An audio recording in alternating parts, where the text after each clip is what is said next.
Hi guys, welcome to my YouTube channel. Today we are going to solve the problem of the day by GFZ. And today's problem name is Matchsticks game. So problem statement says that there are two friends A and B are playing the game of matchsticks. In this game, a group of n matchsticks is placed on the table. The player can pick any number of matchsticks from 1 to 4 both inclusively during their chance. The player who takes the last matchstick wins the game. If A starts first, how many matchsticks should he pick on his first turn such that he is guaranteed to win the game or determine if it's impossible for him to win? So written -1 impossible for A to win the game, else written the number of matchsticks should he pick on his first turn such that he is guaranteed to win.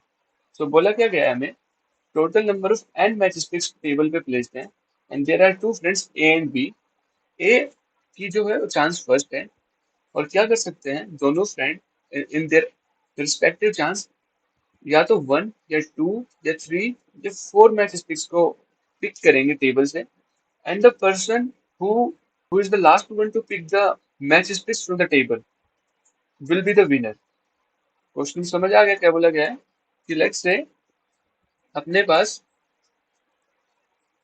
N की value 6 है, तो let's जो person ए है उसने let's assume करते हैं three match sticks pick की है और बी ने पिक कर ली होती फर्दर थ्री क्योंकि थ्री को पिक कर सकता है। तो the last person who pick the match sticks is the B, so B will be the winner. Both the players are playing optimally, so A will not pick the three match sticks in his turn, rather he will pick the one match stick. So now B can pick, B के पास options क्या है, या तो वो one को pick करेगा या टू को पिक करेगा थ्री को करेगा फोर को करेगा, बट ये किसी को भी पिक करे बी हमेशा जीतेगा। Let's say B pics one, सो जो नंबर ऑफ लेफ्ट स्टिक्स बचेंगी वो बचेंगी फोर, क्योंकि देखो टोटल सिक्स थी, वन ए ने पहले ही पिक कर ली है तो फाइव बची थी, अब बी ने वन पिक की तो फोर बची है। अगर टू पिक की होती तो थ्री बचती, थ्री पिक की होती तो टू बचती, फोर पिक की होती तो वन बचती, और जो ए है वो कुछ भी बचे उन सभी मैच स्टिक्स को एक बारी में पिक कर सकता है। And the last person to pick the match sticks from the table is A, hence A is the winner in this case, not exactly the B. तो हम समझ चुके हैं अगर बोथ प्लेयर ऑप्टिमली खेल रहे हैं for N is two six, तो A will be the winner. But हमें इसका जो आंसर है for all the values N find करना है, like for N is two 48 also हमें बताना है कि अगर फर्स्ट चांस एक ही है तो हमें बताना है कि what is the number of match sticks he should pick in his first chance, so that it will be guaranteed that he will be the last one to pick the match sticks from the table, or we can say it is guaranteed that he will win the game. तो कितनी match stick को अपनी first chance में pick करे such that कि वो ही match जीते। अगर पॉसिबल नहीं उसके लिए मैच जीतना, so in that case we will return -1। देखो जब भी हमें कांस्टेंट टाइम गिवन होता है it means it's a observation based और अ पैटर्न बेस्ड क्वेश्चन। इसमें कोई ऐसे स्टैंडर्ड एल्गोरिदम और या डेटा स्ट्रक्चर यूज नहीं होगा जब हमें कांस्टेंट टाइम गिवन है, it is just a observation based question. तो सिमिलरली अगर आप कोड देखो तो इसका कोड बहुत सिंपल है, बट ये कोड कैसे आया, let's see. We can able to find this code, we can able to discover this code just by observing the pattern in the question. तो चेक करते हैं, अगर मेरे पास n की वैल्यू 1 होती तो मेरे पास ए इजीली अपनी फर्स्ट चांस में उसको पिक कर लेता और ये फर्स्ट चांस ही लास्ट चांस होती and he will win the game.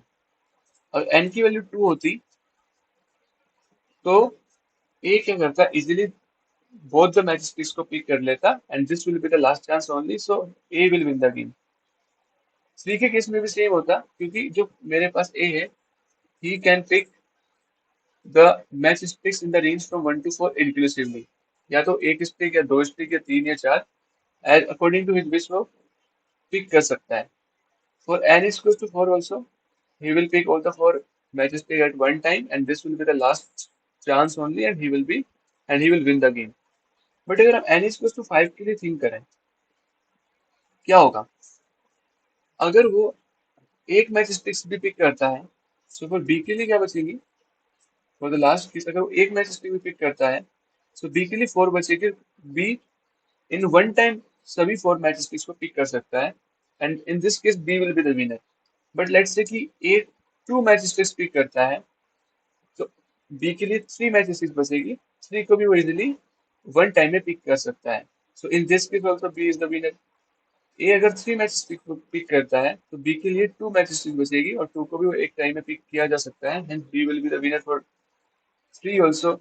अगर ए 4 मैचेस पिक करता है तो के लिए 1 मैचेस पिक बचेगी, और इस केस में भी अपना बी 1 मैचेस पिक को एक टाइम में पिक करेगा, and B will be the winner. तो हमने एक चीज नोटिस की, जब एन की वैल्यू 5 थी, so all the possible values of number of sticks that A can pick, her case में A हार रहा है, B will be the winner।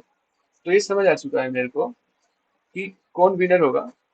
अगर n is equal to 5 है, तो जो मेरा विनर होगा वो B होगा। ठीक है, he will be the winner। For in these cases मेरा विनर कौन था? A था। मेरा जो विनर था वो A था। ठीक है, हर केस में मेरे पास विनर A था।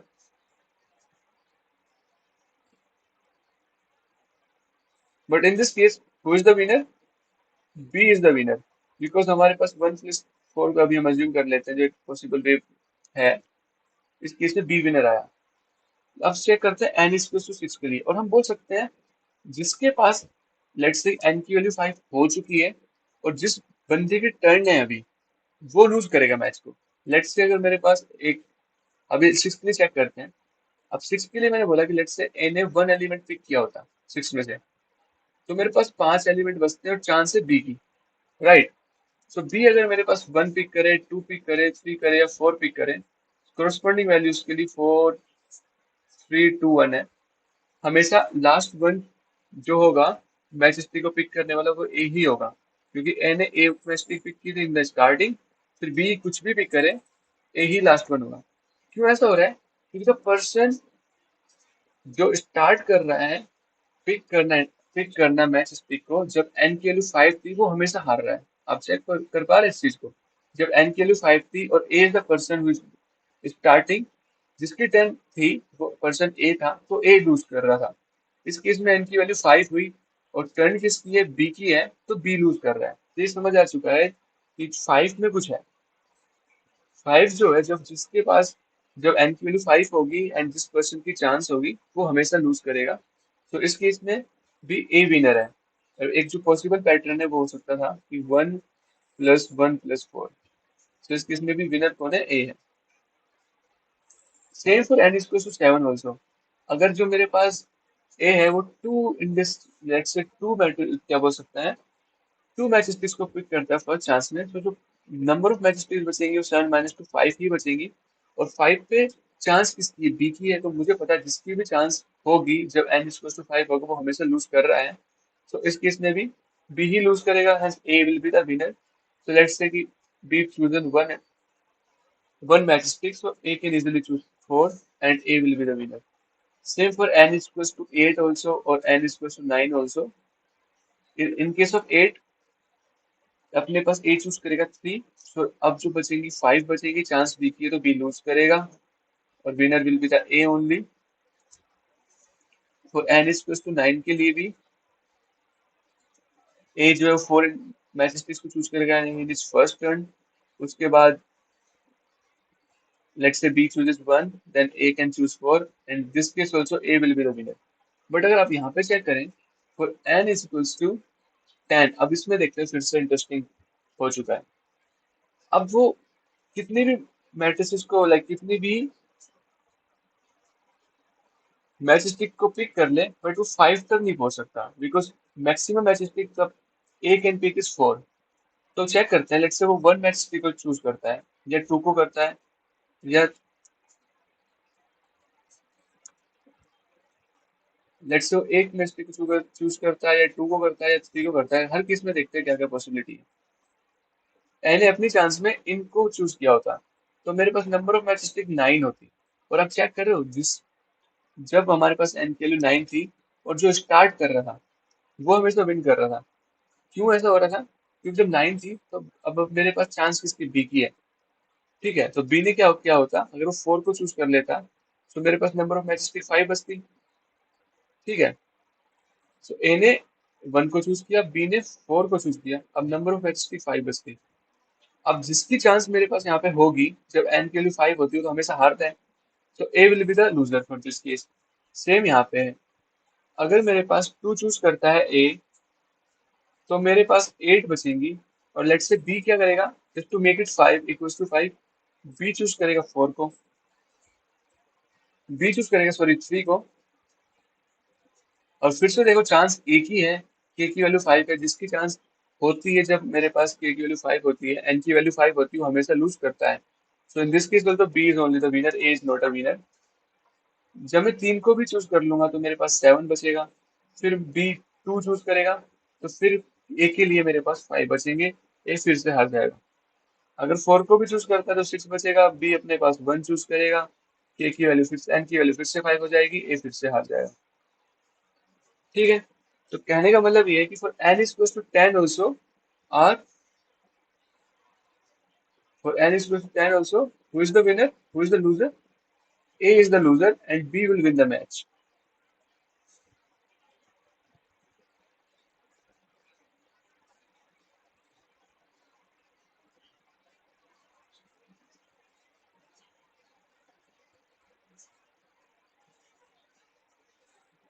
So yeah, for n is equal to 10 also we can say R, one of the possible ways that A let's say 1 choose करता है, B 4 choose कर लेता है, then A 2 choose करता है, B 3 choose करता है, और B will be the winner। फिर मैं चेक करता हूँ n is equal to 11 के लिए। तो 11 में भी क्या होगा, लेट्स से A ने चूज किया होता 1 को। अब मुझे पता था पर्सन स्टार्ट, जिसकी पर्सन की चांस होती है जब n की वैल्यू 10 है वो हमेशा लूज करता है, तो इसका मतलब बी मेरा लूज करेगा, तो A will be the winner. और same pattern he let's say मैं यूज कर लेता हूँ यहाँ पे, जो मैंने पहले यूज किया था फॉर एन इक्वल टू 10 में यूज किया था, 1 + 4 + 2 + 3। तो इस केस में ए विनर होगा। Same goes here also, N equal to 12 के लिए, एन इक्वल टू 13 के लिए, और एन इक्वल टू 14 के लिए। अगर ए चूज करता है 2 तो मेरे पास 10 बचेंगे। और जिसकी चांस जब एन इक्वल टू 10 रहती है वो हमेशा लूज करता है, तो जब एन इक्वल टू 10 है तो चांस बी की है, तो बी हमेशा लूज करेगा and he will be the loser and A will win the match.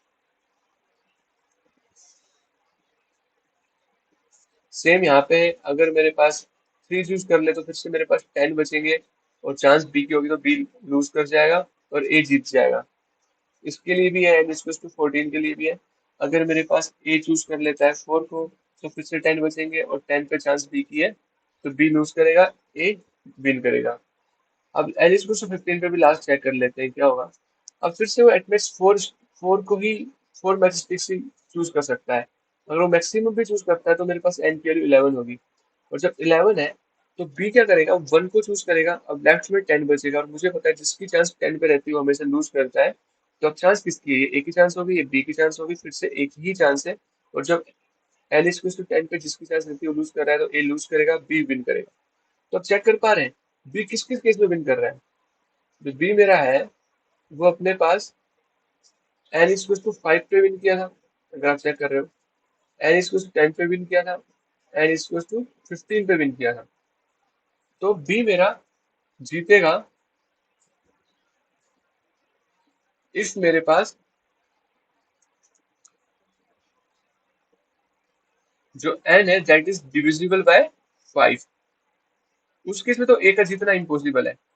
Otherwise A wins, और उसको फर्स्ट जो फर्स्ट चांस होगी उसमें कितने एलिमेंट्स पिक करने होंगे, लाइक देख रहे हो, एन इज 6 में उसने 1 पिक किया, 7 में 2 पिक किया, 8 में 3 किया, 9 में 4 किया। क्यों किया ऐसा, क्योंकि वो 8 में 3 पिक कर रहा था, तो जो left number of value of N बचेगी वो 5 बचेगी, और जिसकी चांस 5 पे रहती है वो लूज करता है। इसलिए उसने just to make it divisible by 5, just to make the N divisible by 5, उसने ऐसा किया। तो इसका जो आंसर होगा वो क्या होगा, in this particular case our answer would be, इस मेरे पास जो n फैक्टर 5 है वो डिविजिबल नहीं है 0 से, एंड आंसर जो होगा इस केस में जो पिक करनी होगी match taken, the first turn of a will be nothing but n factorial 5 only.